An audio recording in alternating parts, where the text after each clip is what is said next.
सभी बालकों को सुभाषित, सभी आनंद से होंगे। पहले वाला भी आपने दोहरान किया होगा। पुनः व्याकरण में एक बार कारक शब्द से संबंधित चर्चा करते हैं। व्याकरण में कारक भी अपना स्थान रखते हैं।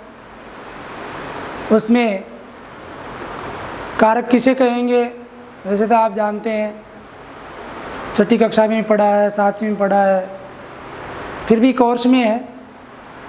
संज्ञा व सर्वनाम के जिस रूप से, इसमें लिखा है, संज्ञा व सर्वनाम के जिस रूप से वाक्य के अन्य शब्दों के साथ, वाक्य के अन्य शब्दों के साथ उनका संबंध सूचित हो, उसे कारक कहते हैं।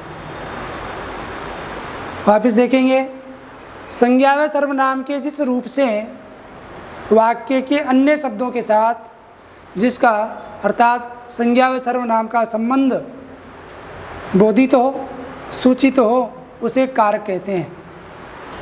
पुनः एक परिभाषा और बनती है, संज्ञा व सर्वनाम के आगे जब ने, को, से आदि विभक्तियां लगती है तब उनका रूप ही कारक हो जाता है। संज्ञा सर्वनाम को क्रिया से जोड़ने वाले, संज्ञा व सर्वनाम को क्रिया से जोड़ने वाले चिन्ह अथवा वही परसर्ग भी कहलाते हैं। परसर्ग को ही कारक कहते हैं, परसर्ग को ही कारक कहते हैं। जैसे लिखा है, रामचंद्र जी ने खारे जल के समुद्र पर बंदरों से पुल बंधवा दिया।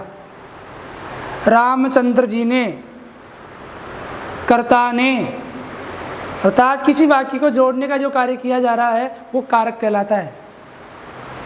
रामचंद्र जी ने खारे जल के समुद्र पर बंदरों से और खारे जल के समुद्र पर रामचंद्र जी ने रावण को बाण से मारा।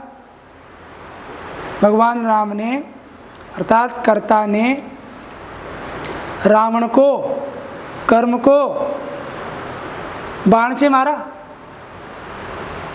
कारक के 8 भेद होते हैं, कर्ता कारक, कर्म कारक, करण कारक, संप्रदान कारक, अपादान कारक, संबंध कारक, अधिकरण कारक, संबोधन कारक। सभी कारकों के बारे में तो आप जानते हैं, लेकिन एक कारक अपादान के बारे में अगर आप बताएं, क्योंकि पेड़ से पत्ते गिरते हैं, कोई भी चीज़ किसी बिना आवश्यकता के अगर किसी से अलग हो रही है, पेड़ से पत्ते सूख करके अलग नहीं हो रहे हैं, पेड़ से पत्ते स्वतः ही टूट करके अलग हो रहे हैं, इसलिए वो अपादान कारक है। इसको आप गृह कार्य में उतारेंगे, इसको एक बार ध्यान से पढ़ेंगे, समझेंगे और याद करेंगे। धन्यवाद।